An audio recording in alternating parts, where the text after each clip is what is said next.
Walipigwa hakupigwa. Hata juzi wakati wa mgomo wa matatu, watu 4 walipigwa risasi wakauawa. Ni kama serikali hii iko na haja kubwa ya damu ya wananchi wa Kenya, na lazima tuikomeshe, kwa sababu wapigania uhuru wa nchi hii. Na hapa uliona kina mama wa Nyakinywa wakiimba, wakikumbuka vile mimi ni mjukuu wa Mau Mau. Wao walipigana wakauawa na wakoloni. Sasa kuna wakoloni mamboleo ambao tumewachagua na kura zetu, na bado wanazidi kuua watoto wetu. Waende wasiende? Kwa hivyo mwezi unaokuja tutakuwa tukikumbuka vile vijana wetu zaidi ya 100 ambao wameuawa na serikali hii dhalimu. Tarehe 25 Juni, leo ni tarehe 23 Mei. Baada ya mwezi mmoja tutakuwa tukikumbuka vile watoto waliuawa kwa sababu ya kusema wanataka nchi ambayo inatawaliwa kiwazi. Hawataki nchi ambayo ushuru wake umekuwa mkubwa kiwango kwamba wawekezaji hawezi kuleta mali yao na kuwekeza katika uchumi wa nchi yetu ya Kenya. Wakasema hataki serikali ambayo inaongozwa na wezi na kateli ambayo mambo yao ni kuangaisha wananchi. Wakauawa. Kwa hivyo mwezi mmoja unaokuja tutawakumbuka vijana. Na pia tukikumbuka vijana, tujue hali ya maisha inazidi kuwa ngumu. Ni kweli si kweli? Tunavyozungumza nasikia bunge inaanza kikao Jumanne. Leo ni Jumatatu. Leo ni Jumamosi. Jumanne ijayo hawa bunge ambao wengine mtawaona hapa wanarudi kwa bunge. Wamekuwa wakifanya aina fulani ya public participation on the finance bill ya 2026-2027, ambayo hii finance bill ikipitishwa ndio sasa itagharimia uchaguzi ujao, bajeti hiyo.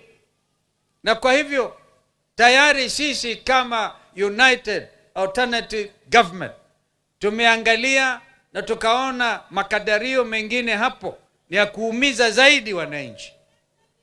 Kwa hivyo next June tukikumbuka mwezi wa 3, mwaka wa 3 tangu vijana Gen Z wawe, tutakuwa pia tukipinga vikali mengine ambayo Bwana Ruto na serikali yake wanaweka juu ya mambo haya.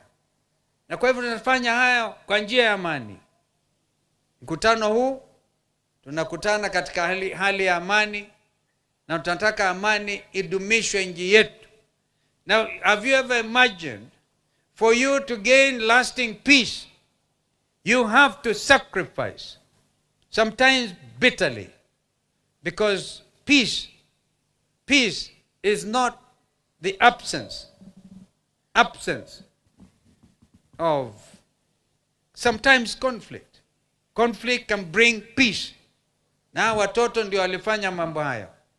Kwa hivyo tukiwa hapa leo tutazidi kuongea mengi. Niko na marafiki zetu ambao wamekuja. Kwanza wengine wamesafiri kama ndugu Rigiji, na tadhani hivi karibuni atajiunga nasi tena. Mumeambiwa yeye ni brigadier. Baadhi yetu kuna wale ambao tutafuta kamba, wengine wasema tukienda zaidi unafuta kamba kidogo. Tukisema huyu jamaa aende asiende, Rigiji anaingia kwa kazi.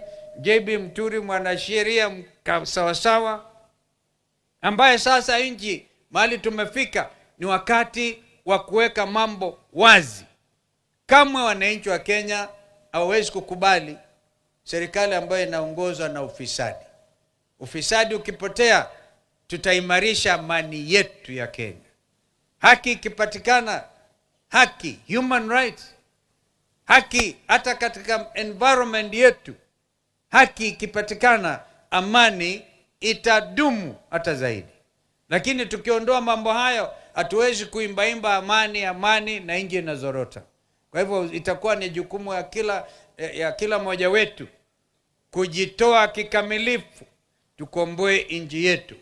kama vile mwanzilishi wa taifa hili Mzee Jomo Kenyatta alisema wazi, kanyanga nchi yako kwa raha na furaha, kwa sababu kamwe can never be, Kenya can never be another Germany. Kwa mfano Nazi Germany. Tunajua kuna wengine wanania mbaya, tukielekea uchaguzi next year wanataka kuprofile tena, kuprofile jamii ya wale ambao walipigania uhuru. We will not allow you to do so. We will not allow you, whoever you are, a misguided cabinet minister, uanze kuprofile a community na kutumia the word profiling in a negative sense. Na huku tunajua wakati Uhuru Kenyatta alikuwa president, kabla atoke kwa mamlaka, bei ya mafuta iwahi kufika shilingi 200. Kwa hivyo ya nini kusema ati matatu hakulala wakati huo, hakugoma? You want again to profile the Mount Kenya community, which has been expanding in leaps and bounds. We will not allow you, Mr. William Ruto, to profile any community in this country. There will be no profiling. Nobody will profile the communities in the northeastern or Somali. Nobody will profile the Luyas. Nobody will profile the Kalenjins. Nobody. If you seriously know that this is a different nation, you will have to toe the line. We will not allow you. 2007 was bloody. It can never happen again as long as God gives us breath. We will never allow damu ya wananchi imwagike kiolelaolela, na ndio sababu tunasema we will deal with you at the ballot. And this is why we also say we know kwamba hii serikali inanuia wakishindo wakatalie pale. Simulisikia jamaa akisema hawezi kuachia mpumbavu kazi. Sisi ni wapumbavu? Hey, imagine the constitution of Kenya ambao ni urithi kamili tulipatiwa na rais ambaye amelala, Mwai Kibaki, na ambaye mimi nilifurahi kabisa kumtumikia kama deputy vice president wa Kibaki. Wakati huo uchumi wa Kenya ulipanda juu marudufu, over 7% GDP growth. Hii ndio sasa hawa jamaa wameharibu na inflation na mafuta kali. Tumesema hii kitu, my brother JB Muturi will talk to you about the so-called G2G arrangement. Ufisadi mtupu. Na ndio mafuta landed cost hapa inakuwa juu, kwa sababu mtu fulani lazima apate commission yake huko Warabuni kabla ya mafuta kuingia Kenya. Tunajua haya, yato tunajua, because the truth again will make us truly free. Of course, the ultimate truth is Jesus Christ of Nazareth, who says that I am the truth, the way, and the life. So, again, remember the words in the book of Proverbs, that righteousness exalts a nation, but sin is a reproach to any people. So, wakati umefika, and I'm so happy mwamko mpya Mama Adija, maana yake ni revival. It is now revival time in our country, Kenya, as we liberate ourselves. Because it has also been said that this country will become the springboard of the outreach of the Bible, of the Word of God across the African continent and beyond. My friend, it is revival time.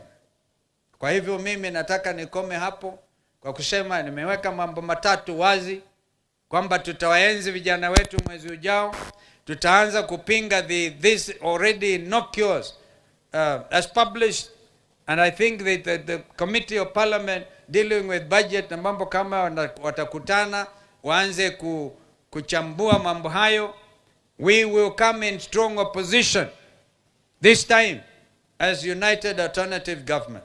And we also say hatutakubali wizi wa kura. We are saying today ni tarehe 23 Again, JB Muturi will address this issue. Smartmatic contract yao iliisha tarehe 21. Kwa hivyo IEBC, muwe tayari to bring in other software developers wengine in consultation with all the stakeholders to make sure the next election, uchaguzi unaokuja, utakuwa wa haki au utakuwa wa wizi. Wakenya wamechoka na kura ya wizi.